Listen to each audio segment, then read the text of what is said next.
The Inheritance. Maya Reeves pressed her palm against the weathered oak door of her grandmother's farmhouse, feeling the wood warm beneath her touch as afternoon sunlight spilled across the wraparound porch. At 32, she still found herself drawn to this place that had been the cornerstone of her childhood summers, where her grandmother Eleanor had taught her to bake peach cobbler and identify the constellations from the back field. "I still can't believe she left it all to you," Nathan said, coming up behind her. Her husband's voice carried a note of wonder as he surveyed the sprawling 3-acre property with its ancient maple trees and the small orchard that stretched toward the creek. "Grandma knew how much this place meant to me," Maya replied, finally pushing the door open. The familiar scent of lemon polish and dried lavender enveloped her as she stepped inside. "It's been in our family for 4 generations. The farmhouse wasn't grand by modern standards. 3 bedrooms, a study, and a kitchen with cabinets Eleanor's husband had built by hand, but its walls held a century of family history. Maya ran her fingers along the height markings on the kitchen doorframe, finding her own name etched there, alongside her mother's and grandmother's before her. Nathan loosened his tie and set his laptop bag on the kitchen table. Even here, he couldn't escape the worry lines that had deepened around his eyes over the past year. His consulting firm had been losing clients to larger competitors, and Maya had seen the toll it was taking on him. "The probate lawyer said everything's official now," she told him, unfolding the paperwork she'd received that morning. "The house, the land, it's all transferred to my name." Nathan nodded, but his attention had already shifted to his phone. "That's great, honey. Listen, I need to make a few calls about the Harrison account. Mind if I use the study?" Maya watched him disappear down the hallway, shoulders tense beneath his crisp dress shirt. Their 10 years of marriage had weathered storms before, but lately it felt like they were drifting in separate boats, the distance between them widening with each passing month. Later that evening, after Nathan had fallen asleep in the guest bedroom, claiming the old mattress in the master was too soft for his back, Maya stood by the kitchen window, gazing at the moonlight silvering the apple trees. Her best friend Layla had called earlier, excited about the inheritance. "It's your chance to finally open that retreat center you've talked about for years," Layla had said. "A place for artists and writers. Eleanor would have loved that." The idea had been percolating in Maya's mind since she'd left her position as an art therapist at the community center. The farmhouse had space and solitude in abundance, precisely what creative souls sought. She could envision the outbuildings converted to studios, the big kitchen hosting communal dinners, the orchard dotted with secluded benches for contemplation.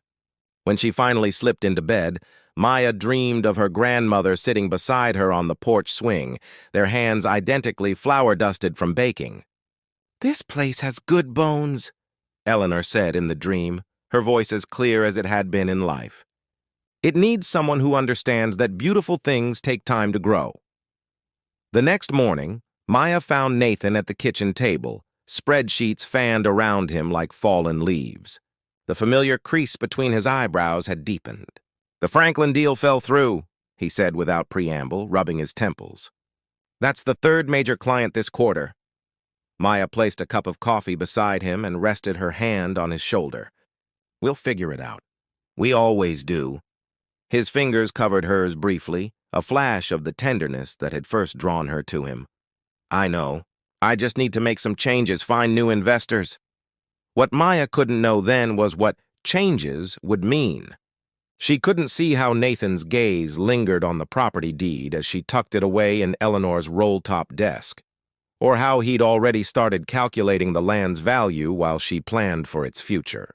She only knew that standing in her grandmother's kitchen, morning light streaming through windows that had witnessed a century of seasons, she felt for the first time in years that she was exactly where she belonged. The betrayal. 2 months after inheriting Eleanor's farmhouse, Maya had transformed the sunroom into her studio. Canvases in various stages of completion leaned against the walls, and the scent of linseed oil mingled with the fragrance of the climbing roses outside the windows. Here, she sketched preliminary designs for the artist retreat, envisioning how each space might serve a different creative purpose. She was so absorbed in her work that she almost missed the unfamiliar black sedan pulling up the gravel driveway. A man in a tailored suit emerged, followed by a woman carrying a portfolio. Maya watched through the window as they approached the house, surveying the property with assessing eyes. The doorbell rang, its old-fashioned chime echoing through the hallway. When Maya opened the door, the man extended his hand. "Mrs. Reeves, I'm Daniel Forrester from Westbrook Development. This is my colleague, Vanessa Chen. We're here about the property." Maya's confusion must have shown on her face because Vanessa quickly added, "Your husband arranged this meeting. He's running late but asked us to start without him." "I'm sorry, what meeting?" Maya asked, a cold feeling settling in her stomach. Before either could answer, Nathan's car sped up the driveway. He rushed toward them, his expression a mixture of alarm and resignation. "Maya, I can explain," he began, but Daniel cut in smoothly. "We're very excited about this project. Mrs. Reeves, your husband has been most cooperative in our discussions about acquiring this land for our new luxury housing development." The world seemed to tilt beneath Maya's feet. "Nathan, what is he talking about?" Inside, the truth spilled out in clinical terms. Signatures on documents, transfer of deeds, substantial deposits already made. Nathan had sold the farmhouse and land to Westbrook Development 3 weeks ago, using the power of attorney Maya had granted him years earlier when she'd been hospitalized briefly. The business was about to go under, Nathan explained after the developers had reluctantly departed, promising to return when the family discussion was concluded. "I was going to lose everything I've built. This sale saved us from bankruptcy." "Us?" Maya's voice was barely audible. "You didn't consult me. You knew what this place meant to me." "It's just land, Maya, just an old house. We can build something new, something better." He reached for her hand, but she pulled away. "I got us an incredible price, enough to clear all my debts and start fresh." "You mean your debts?" "Your fresh start." Maya walked to the kitchen window, staring at the orchard where her grandmother had taught her to identify bird calls. "This wasn't yours to sell." "Legally it was," Nathan countered, his voice hardening. "I did what was necessary for our future." "What future?" "You've just destroyed everything I care about." That night, Maya slept in her grandmother's room alone, the door locked against the husband who had become a stranger to her. By morning, her shock had crystallized into resolve. She called Layla, who arrived within the hour, bringing not just emotional support but also the name of her cousin, a real estate attorney. "The sale might be legally binding," Layla said, passing Maya a cup of tea, "but there could be options. Historic preservation ordinances, zoning challenges. We'll fight this." Nathan moved out 3 days later, after a final argument that ended with words neither could take back. "You never understood that some sacrifices are necessary," he'd said, packing his clothes methodically. "Your grandmother's house isn't going to secure our retirement or build the life we planned." "The life you planned," Maya had corrected him. "I'm not sure we've wanted the same things for a long time." As autumn descended on the farmhouse, Maya found herself in a strange limbo. The developers had agreed to delay demolition while her legal challenge progressed, but their patience was wearing thin. Each morning she woke expecting to hear bulldozers approaching. It was during this uncertain period that Maya first met Julian Wells. He arrived one crisp October morning, notebook in hand, his weathered canvas jacket and work boots spattered with mud. "I'm with the County Historical Society," he explained, standing on her porch. "We heard about the situation with Westbrook Development. This property has significant historical value that might help your case." Julian was in his late 30s, with intelligent eyes and a quiet confidence that put Maya at ease despite her initial wariness. As they walked the property, he pointed out architectural details she'd never noticed and spoke of the farmhouse's place in local history. "Your grandmother's family wasn't just any family," he told her as they paused by the old well. "They were instrumental in the Underground Railroad. There are records suggesting this very farm was a station." For the first time in weeks, Maya felt something other than despair. "If that's true, it could change everything," Julian finished. "Historic designation would make demolition nearly impossible."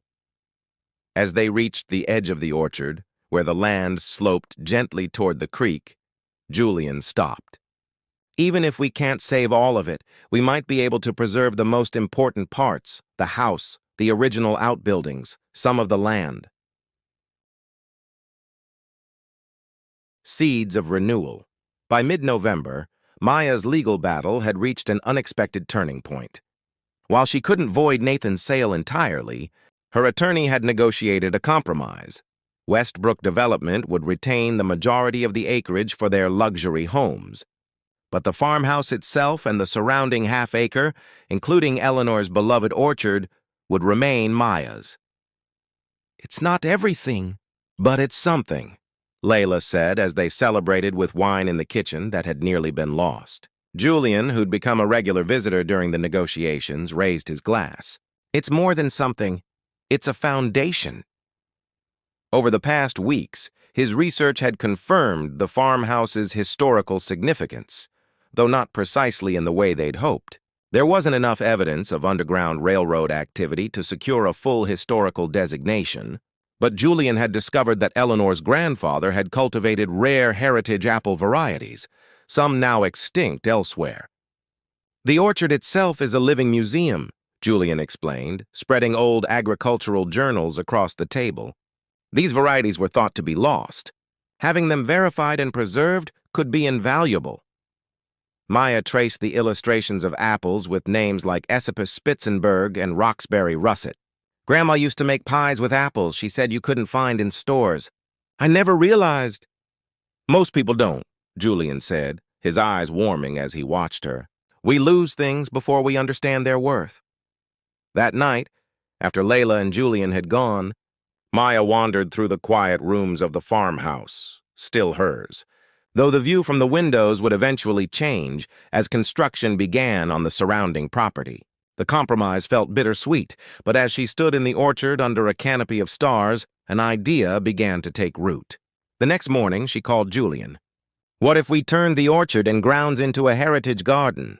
Open to the public, educational, a living tribute to what was here before." His enthusiasm matched her own. "We could partner with the Historical Society, maybe get grants for preservation. And I could still have studio space for artists," Maya added. "Smaller scale than I'd planned, but more focused." They met that afternoon, walking the boundaries of her remaining land, discussing possibilities. Julian, she learned, had studied landscape architecture before becoming the county's historical preservation officer. He sketched as they talked, paths winding through the orchard, a small pavilion for workshops, terraced garden beds. "It would take work," he cautioned. "And money." "I still have some of the sale proceeds," Maya admitted. "Nathan insisted on splitting it, even though—" She trailed off, still unable to fully reconcile with her husband's actions. Julian's hand briefly covered hers. "Sometimes good things grow from difficult circumstances." Over the following weeks, as winter settled over the farm, Maya and Julian developed their plan.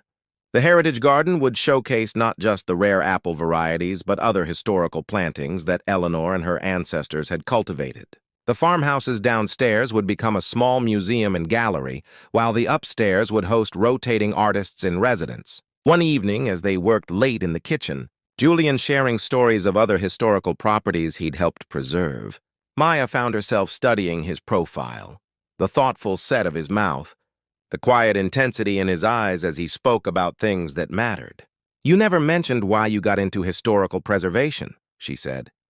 Julian's smile held a hint of old pain. "My family lost our home when I was 15, a place that had been in the family for generations. Foreclosure during the financial crisis. I watched them tear it down for a strip mall." His fingers idly traced the wood grain of the table. "I couldn't save that place, but I've been trying to save others ever since." Maya felt a connection deepen between them, a shared understanding of what it meant to fight for places that held meaning beyond their physical structures. That night, when Julian left, their goodbye lingered, neither quite ready to end the evening. December brought the first significant snowfall, transforming the farm into a winter wonderland. Maya had been avoiding Nathan's calls, but when he appeared at her door one afternoon, she reluctantly let him in. "I heard about the compromise," he said, stamping snow from his boots. "I'm glad you get to keep the house." Maya offered him coffee more out of habit than hospitality. "It's not what I would have chosen, but I'm making peace with it." Nathan studied her as she moved around the kitchen. "You seem different." "I am different," she replied simply. He nodded, then hesitated before pulling an envelope from his coat. "This is for you, half of what's left from the sale. I've been holding it until things settled between us." Maya accepted the envelope without opening it. "Is that what you came to give me?" "Partly." Nathan looked around the kitchen, at the plans and sketches spread across the table. "I also wanted to say I'm sorry. Not for saving my business. I still believe I did what was necessary there, but for how I did it. For not including you in the decision." Before Maya could respond, there was another knock at the door. Julian stood on the porch, cheeks reddened from the cold, holding a folder. "I have great news about the grant." He stopped short at the sight of Nathan. "I'm sorry, I didn't realize you had company." The silence that followed was laden with unspoken questions as Nathan looked between Maya and Julian. "I should go," he said finally. "We can talk another time." After Nathan left, Julian apologized for interrupting, but Maya shook her head. "It's fine. He was just dropping something off." She took a steadying breath. "You mentioned news about the grant?" As Julian explained that their Heritage Garden project had been approved for preliminary funding, Maya felt something shift inside her. The last lingering threads of her old life with Nathan giving way to the possibilities of what lay ahead. Later, as they celebrated their first real victory for the project, Julian helped her hang strings of white lights in the orchard trees, illuminating the snow-covered branches. "To new beginnings," he said, raising a thermos of hot cider beneath the twinkling lights. Maya's fingers brushed his as she accepted the thermos, neither of them pulling away despite the cold. "And to saving what matters," she added softly. Growing foundations. By early spring, the Heritage Garden project had taken physical form. The snow had melted to reveal freshly tilled earth where heritage vegetables would grow, and Julian had carefully pruned the ancient apple trees, preparing them for a new season of blossoms. Maya spent her days divided between the garden and her studio, where she was creating interpretive artwork for the planned exhibit space. Her paintings captured the essence of the farmhouse through the seasons, each canvas telling part of the story she was fighting to preserve. "These are extraordinary," Julian said one evening, studying a painting of apple blossoms illuminated by moonlight. They had fallen into a comfortable routine of working together during the days and often sharing dinner in the farmhouse kitchen. "I haven't painted like this in years," Maya admitted. "It's like I'm finally making the art I was meant to create." Their closeness had developed gradually, a lingering touch while passing tools in the garden, conversations that stretched late into the night, the way Julian seemed to understand her without words. Neither had acknowledged the growing attraction, both conscious of Maya's still unresolved marriage. That changed on a warm April evening as they planted heritage roses along the garden's entrance path. Julian handed Maya a particularly beautiful specimen, a bourbon rose with deep pink petals. "This one's called Souvenir de la Malmaison," he said. "It means memory of the House of Malmaison." "It's perfect," Maya replied, their fingers brushing as she accepted the plant. "Everything here is about preserving memories, isn't it?" Julian didn't pull his hand away. "Not just preserving them. Creating new ones, too." The moment hung between them, fragile as the rose petals, until Maya gently withdrew her hand. "Julian, I know," he said quietly. "Your situation is complicated." Later that week, Nathan called asking to meet.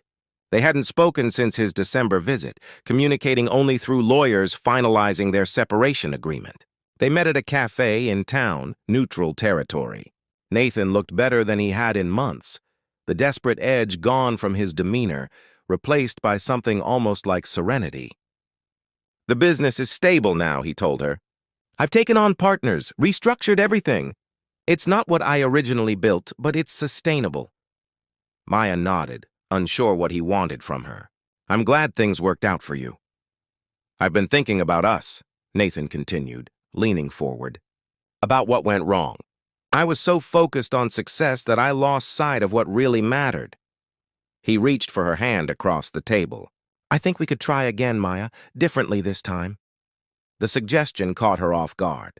6 months ago, she might have considered it. Their marriage had been good once, built on a foundation of shared dreams and genuine affection. But now, I've changed, she said gently, not taking his offered hand. The life I'm building now is different from the one we planned together. Nathan's gaze was knowing.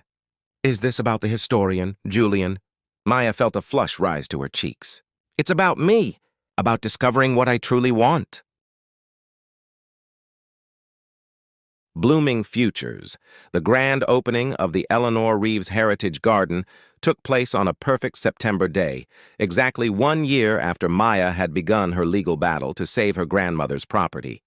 White tents dotted the grounds, housing exhibitions of local history, demonstrations of traditional crafts, and displays of the rare apple varieties that had been the cornerstone of their preservation efforts. Maya stood at the entrance, greeting visitors and accepting congratulations, her heart full as she watched people discover the space she and Julian had poured themselves into creating. Children raced along the paths between the apple trees, their laughter echoing across the grounds, while older visitors reminisced about varieties of fruits and vegetables they hadn't seen since childhood.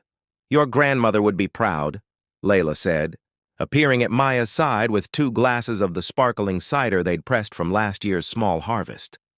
This place is magical. It feels right, Maya agreed, accepting the glass. Different from what I originally planned, but somehow better. The compromise with Westbrook Development had evolved in unexpected ways. Rather than building the planned luxury homes right up to the property line, they had adopted a conservation-minded approach, creating larger lots with protected green spaces that complemented the heritage garden. Daniel Forrester, who had once been the face of what Maya considered her greatest loss, had become an unlikely ally, seeing the marketing potential in being adjacent to a historic site. As the afternoon progressed, Maya found a moment of quiet in the small gazebo Julian had designed, incorporating architectural elements salvaged from one of the old outbuildings they hadn't been able to save.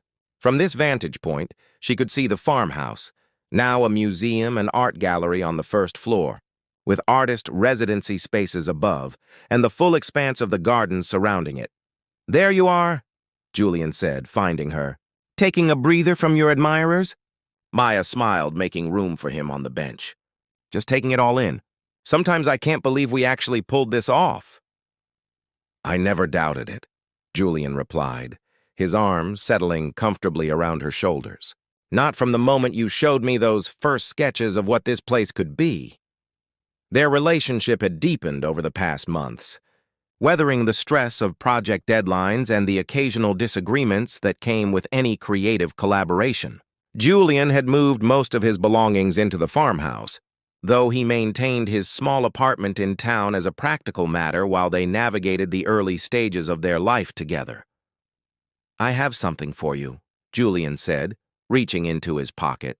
He produced a small wooden box, its surface carved with a pattern of apple blossoms. I've been waiting for the right moment. Maya's breath caught as she accepted the box, its weight substantial in her palm. Inside, nestled on a bed of velvet, was a ring unlike any she had seen before, a band of silver with a design that echoed the architectural details of the farmhouse, set with a small, perfect pearl. It's not a diamond, Julian said, a hint of uncertainty in his voice for the first time that day. I thought you might prefer something different, something with history. The pearl came from a riverbed not far from here, part of a collection at the Historical Society that was being deaccessioned. It's perfect, Maya whispered, emotion making her voice unsteady. Julian took her hand. I'm not proposing marriage, not yet. I know it's still too soon after everything, but I wanted you to have something that symbolizes my commitment to you, to this place we've created together, to the future we're building. Maya slipped the ring onto her finger, where it sat as though it had always belonged there. I love you, she said simply, and I love our life together. Their moment of privacy was interrupted by the arrival of a familiar figure, Nathan, dressed casually in jeans and a button-down shirt, looking slightly uncertain at the entrance to the gazebo. Is this a bad time? he asked, clearly registering the intimate scene he had walked into. Maya felt Julian's arm tense slightly around her shoulders, but his voice was cordial as he said, "Not at all. We were just taking a short break from the festivities." Nathan nodded, his eyes moving from Maya's face to the ring now adorning her hand. "Congratulations," he said with what seemed like genuine warmth, "on all of this." His gesture encompassed the garden, the farmhouse in the distance, and perhaps more. "Thank you for coming," Maya replied. "It means a lot. I wouldn't have missed it," Nathan said. "What you've created here is remarkable." He hesitated, then added, "I brought someone I'd like you to meet, if that's all right." "She's an environmental engineer. She's been consulting with us on the residential development, making sure we're respecting the watershed and local ecology." Maya and Julian exchanged a glance before Maya nodded. "Of course. We'd love to meet her." As they walked together toward the main celebration area, Maya felt a sense of completion that had nothing to do with the project's success. The betrayal that had once seemed unforgivable had ultimately led her to this place, not just the physical space of the garden, but to this life that felt more authentically hers than the one she had been living before. The afternoon light slanted golden across the orchard as Maya addressed the gathered crowd for the official ribbon cutting. With Julian beside her and Layla in the front row, she spoke about Eleanor's legacy, about the importance of preserving living history, and about the community that had come together to make the Heritage Garden possible. "My grandmother used to tell me that gardens are acts of faith," Maya concluded. "We plant seeds and trust that they will grow, even though we can't see what happens beneath the soil. This place represents that kind of faith. In our past, in each other, and in the future we're cultivating together." As she cut the ribbon spanning the entrance to the orchard path, applause erupted around her. Julian's hand found hers, his fingers intertwining with hers, the pearl ring catching the late afternoon light. Later, as twilight descended and lanterns illuminated the garden paths, Maya and Julian strolled through the orchard. The day's visitors had departed, leaving behind a peaceful silence broken only by the chirping of crickets and the distant murmur of volunteers cleaning up. "What are you thinking?" Julian asked as they paused beneath the oldest apple tree, the same one where they had shared their first kiss months earlier. Maya looked up at the branches spreading protectively overhead, at the stars beginning to appear in the darkening sky, and finally at the man beside her who had helped her transform loss into something beautiful. "I'm thinking that home isn't just a place," she said. "It's the life we build, the legacy we create, the love we nurture." She squeezed his hand. "And I'm thinking that I'm exactly where I'm meant to be." Julian drew her closer, his kiss a promise in the gathering darkness. "So am I," he whispered against her lips. "So am I." In the distance, lights glowed warmly in the windows of the farmhouse, no longer just a repository of past memories, but a beacon for the future they would create together, season by season, year by year. In this place they had fought for and transformed with their shared vision and love.